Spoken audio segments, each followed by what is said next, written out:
Hey everyone, David C. Anderson here, coming at you from the Knife Center, and welcome to Knife AQ episode 120. We've done a lot of these. Yeah. This is the knife series where I answer all of your questions, whether they're sharp or dull. And this week, amongst other things, we're taking a look at some pocket knives that changed the industry. Let's check them out.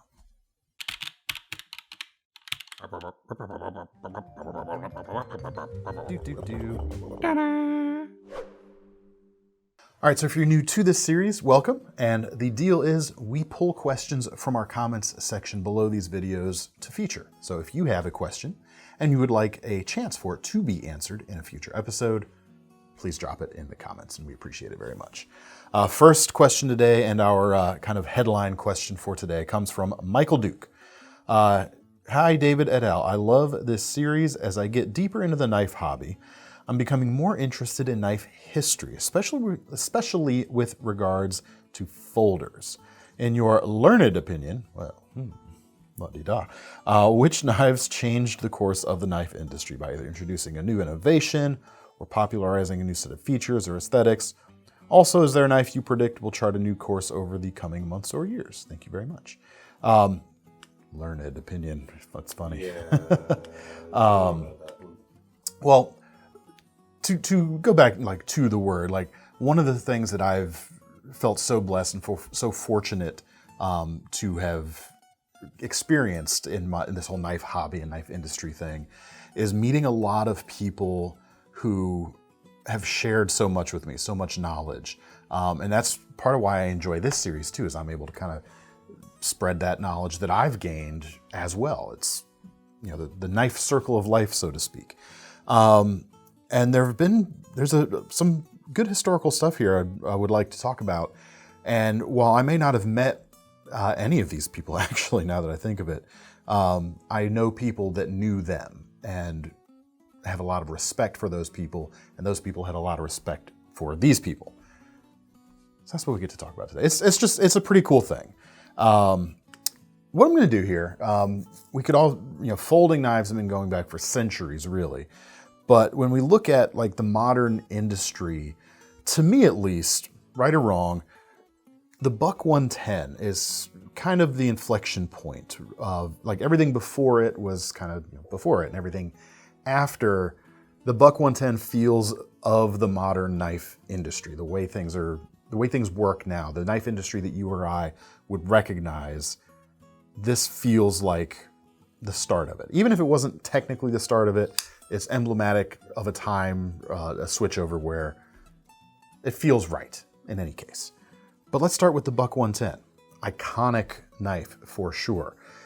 This knife popularized the backlock mechanism, and just frankly, this knife is so iconic. We did an episode of our Beat the Icon series, which I encourage you to go check out. We'll try to leave a link in the corner here. Everything that came after the Buck 110 was living in the Buck 110's shadow, even to this day. And even stuff that doesn't look like the Buck 110, still, you can, if you look in just the right way, you can see the influence of this knife through the years. Check out that episode for more about what I'm talking about. I could spend too much time talking about the whys of that, but just trust me on this one. It's there. Check the vid out. Still to this day, they're about $65, made in America.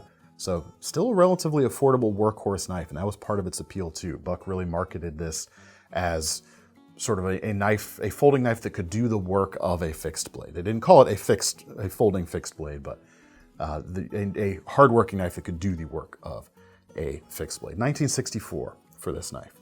Definitely a pivotal year in the industry. And speaking of pivotal, this homely little knife right here. We're going to jump to the early 1980s right here, which there's a few things right back to back we're going to look at, very kind of pivotal cluster of years in the early 80s. 1981 for this knife here. This is the Spyderco Worker. It was not only the first Spyderco knife, it was also the first knife with a pocket clip, which you can't throw a stick around here without hitting 20 knives with, everything comes with a pocket clip nowadays. You know what I'm talking about. And it also has the one-hand opening spider hole, which one-hand opening on a pocket knife was not really a thing before the 1980s. There may have been some custom stuff here or there that might have had something, but Spyderco actually had a patent on this style of opening right here, whether a hole or just a depression in the blade. But, one hand opening and pocket clips together, I mean, that's a minimum barrier of entry and for a new pocket knife design nowadays, essentially. You kind of have to have those two things. No, my pocket clips have pocket clips. Your pocket clips have pocket I clips? think it's very confusing. Oh, you mean like my Olight that has the two-way pocket clip? Yeah. I can see what you're talking about here. Obviously, there are new designs that come out that are two-hand opening and don't have pocket clips. But you take my meaning, like 99% of the new releases have those features. And this is the knife that started that right there. Harder to find nowadays. They did a sprint run a few years ago as well.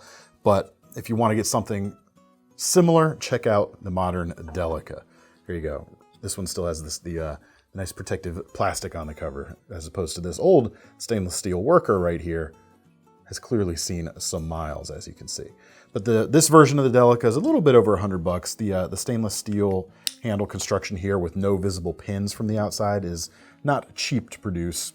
About a 3-inch blade, VG10 steel, 4-position pocket clip. The original, this worker right here, you can see only one position.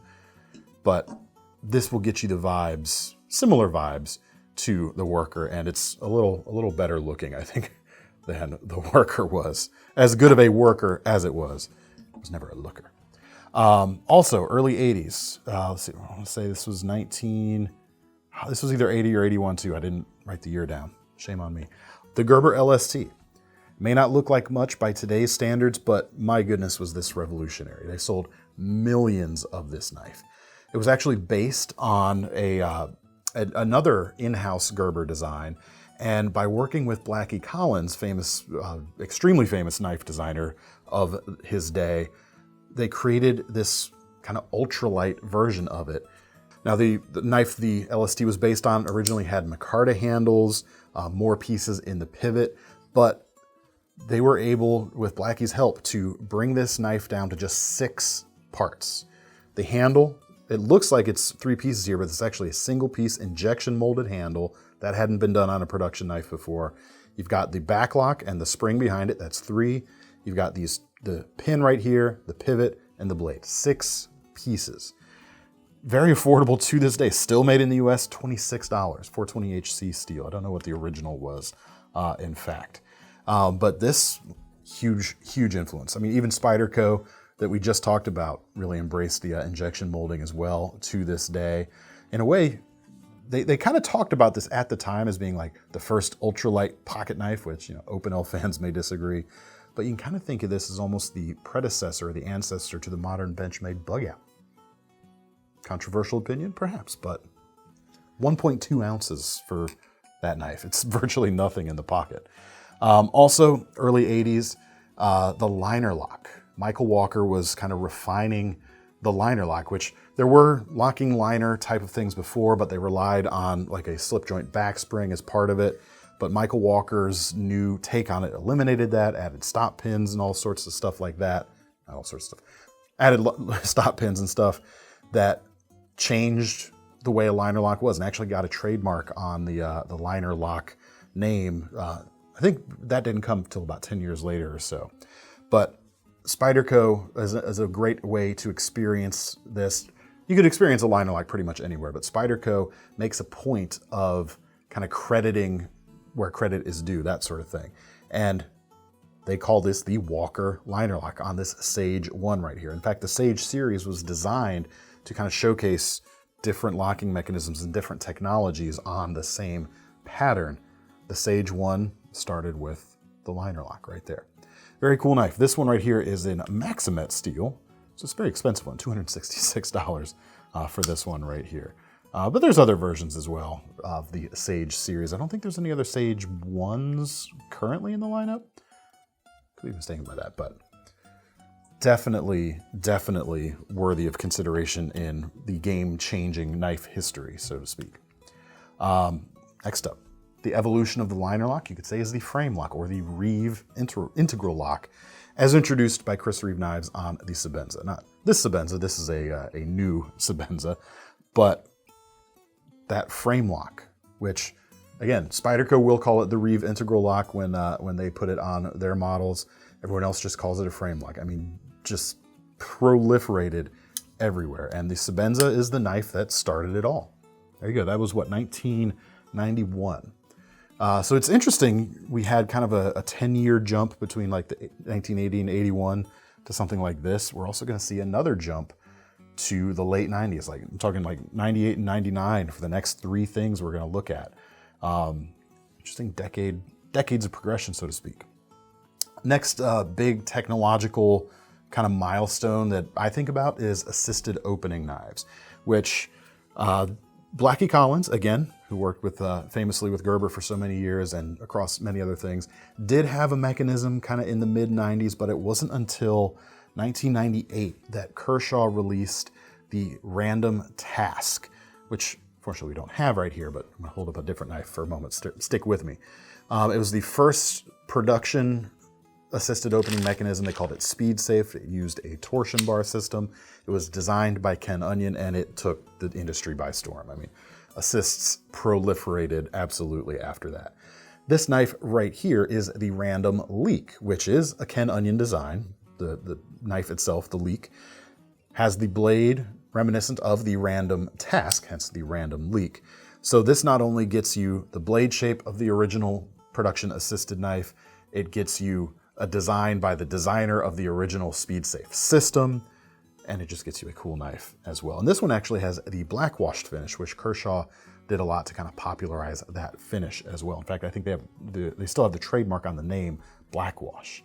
This knife right now, it's on sale as we're filming this, at least, for about $77, made in the USA. Can't talk about knife history without talking about assists. 1 year later, so the Random Task was 1998. In 1999, CRKT came out with the M16.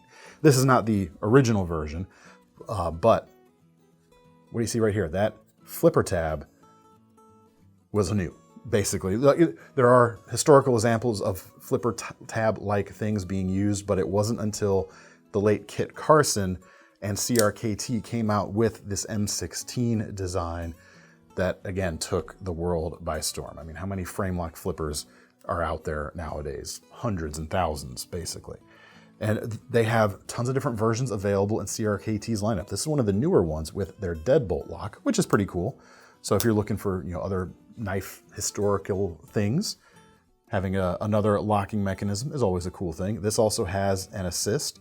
Also, interestingly, a torsion bar assist, similar but not identical to the Kershaw system, which I'm actually not sure whether Ken Onion had anything to do with the design of CRKT's system or not, but it wouldn't surprise me. But definitely an iconic knife, and while it may not get the kind of headlines that it once did, I mean, still has an indispensable place in folding knife history, in terms of the modern industry anyway. I mean, for a while, people were calling this the Carson flipper, not just a generic flipper tab. That opening mechanism, we got a Carson flipper on that knife. Iconic, for sure. Game-changing, for sure. This one right here, I'm just checking the price on it. You can get versions of it for less than, around $50 or maybe even a little less. This one right here is about $125. Most of that goes into their proprietary deadlock system. Deadbolt. I said deadbolt system. Deadlock was something else. That's the Grant and Gavin Hawk. Good job. OTF. 2 points.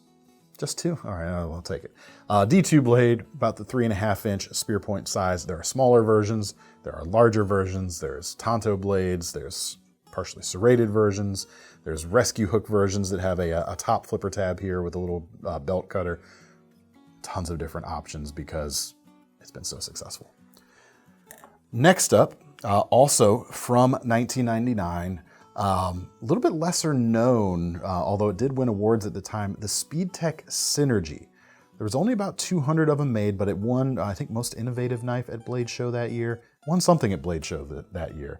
Was recently re-released in 2019 by We Knife Company in different formats. So I'll be able to actually hold up a knife for you to take a look at.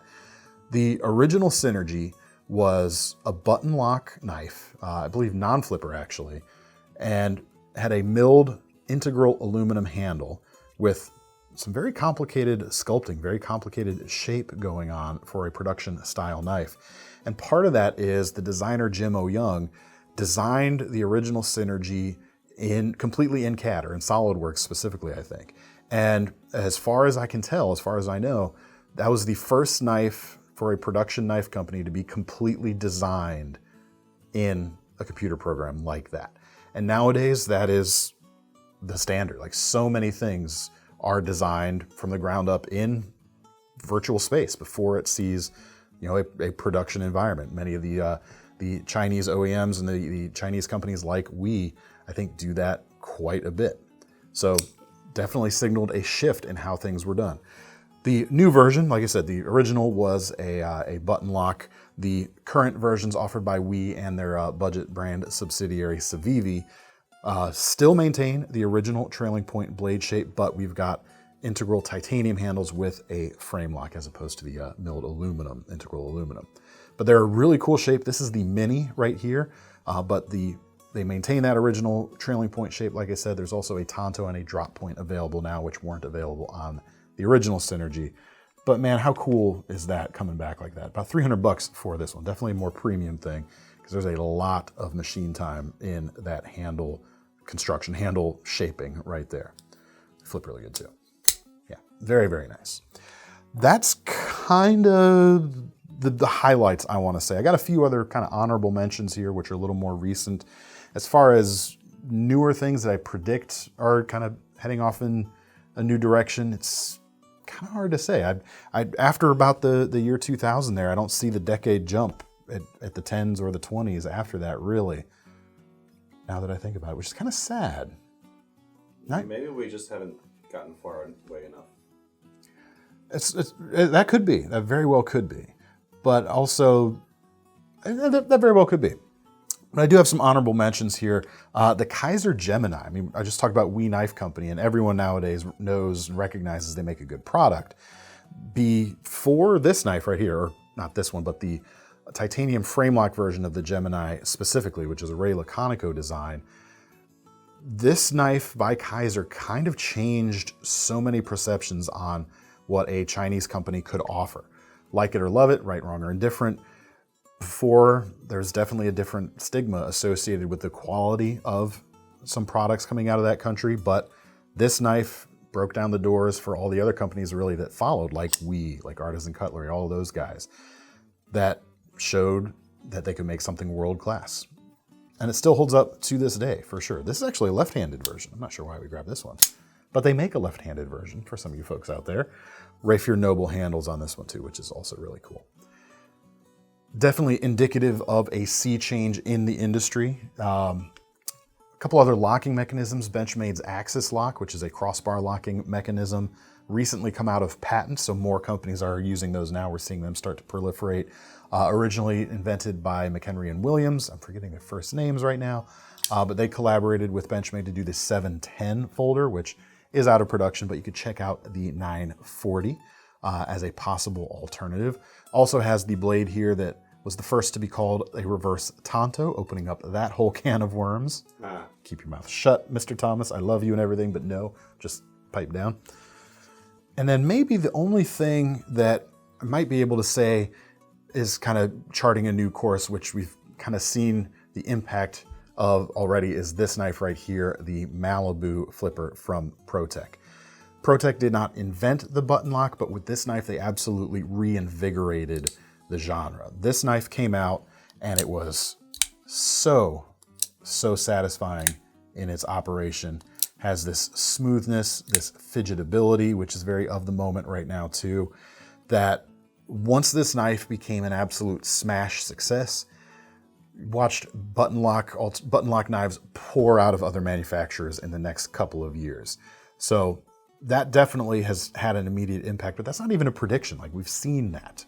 So as far as a prediction goes, I mean, you'll know it when we know it, I guess. Just taking that blade shape on the Malibu. Yeah, I know. It's like two reverse Tontos right after the other. So this is where, for those of you who don't know about my bugaboo about the reverse Tonto nomenclature, look at these two blades. They're very, very different.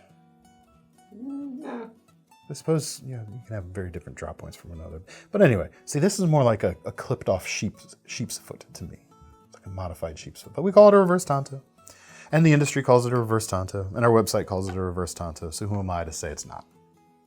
I'm me, that's who. It's not. Doesn't matter. But anyway, I hope that helps. It was a lot of fun kind of thinking about this bit of knife history leading back to the 1960s, at the very least. Pocket knife history specifically, since that's what you asked about. I hope it was fun. And that's enough time spent on our full-length question section. We're going to jump right to the lightning round now. First one, Josh W. I currently keep my strop in the same drawer as my pocket knives. Each day, after I select what I would like to carry, I give it a few passes on the strop before placing it in my pocket for the day. Then when placing the knife back, I give it a couple more. Is there any benefit or contraindication for honing a blade so frequently? Thanks, Josh. I think this is great. It takes up no time. This is my Sebenza, so don't worry about me putting it on the strop here. Takes no time at all to do that. Few swipes in the morning, few swipes at knife, help you maintain the sharpest edge possible in between sharpenings. I think it's great. Theoretically, there could be a drawback just by the virtue of the more times you perform an action, the more times you do a thing, the more opportunities there are to get it wrong, to mess it up. Like if you come in with too much pressure and at too high at an angle, you could round off your sharp edge. But it sounds like you know what you're doing. Like if you're getting good results with it, you're staying sharp. I like it. I say it's good to go. Next up. TM Biggs, is there an OTF knife where the blade locks open and can be used for piercing? I like my Schrade, but it can't poke through packing tape. That sounds like you might have a warranty issue on your hands because these Schrade assisted OTFs, the firing button here or firing lever here, whatever you want to call it, is actually attached to the blade. So it's more like a thumb stud than anything else. They lock open. So it shouldn't be, like packing tape shouldn't be hurting you there. Maybe contact the company for warranty, or you could go with a full auto. Like I really like Hogue's new Counter-Strike series. These are really cool. They're more expensive. I mean, that Schrade Viper right there is $50. This Hogue is not. It's like $279, but it's awesome. And pretty much any OTF, like if it's not locking open, it's not doing what it's supposed to be doing. So that'd be my feedback there. Next one, Street Tough. Why isn't behind the edge thickness listed as a spec on the spec sheet? Well, part of that is it all depends on how that particular knife is sharpened. For instance, if whoever's sharpening the knife goes a little bit higher, then the behind the edge thickness is bigger than if they don't go quite as high. Whereas all the other specs, like blade thickness, weights, everything stays pretty much the same. I will say if you're going for thin edges specifically, which aren't always the best thing on everything. Like I wouldn't want my heavy duty chopper to have a real thin edge, but if thin edges are what you're after, certainly We Knife Company and Civivi have a great reputation for very thin edges. Shirogorov is another one, but that's way more expensive, of course. But yeah, that's a hard one to kind of list as a spec because there is a little bit of kind of inherent variability right there. And now we come to our final question of the day, which is, of course, our most serious question of the day, which comes from KJ Malice. I know I missed the episode that this question would have been best for, but what knife would you buy Bilbo Baggins for on his 111th birthday? An esteemed hobbit of 11D1 would probably love something aesthetically pleasing to the eye, but his adventurer's heart would undoubtedly want something functional too. And don't forget the hobbit-sized hands. I mean, is there a more obvious answer than the CRKT Sting? It's appropriately sized. It's good for adventures in Middle-earth, I would say. And the advantage of CRKT's version right here, of course, is that it is black coated. Therefore, you don't have to worry so much about it glowing blue when there's goblins about, giving away your position. You'll get little bits, like on the edge itself. You might see a little bit of that light shining through, but the black coating will keep those reflections down, which is perfect for the tactically inclined hobbits out there. Which Bilbo may not think he was, but he was kind of thrust into that situation. Hope that helps. Nerd. Yes, and? But can you tell me I'm wrong? I don't think so. I didn't read them. I took this question most seriously. Clearly. Yes. Well, that is all the time we have for today, folks. Keep leaving your questions down in the comments. If you've got some alternate answers for our folks here, let me know. If you've got some other kind of what you think are game-changing moments in pocket knife history, let me know as well. always eager to learn more. That is why I love this series. If you want to get your hands on any of these knives, check out the links in the description where we will point you to KnifeCenter.com. And don't forget about our Knife Rewards program as well, because if you're going to be putting your money down on one of these products, you might as well earn some free money to spend on your next one. I'm David C. Anderson from the Knife Center. That's Thomas behind the camera, and we're signing off. See you next time.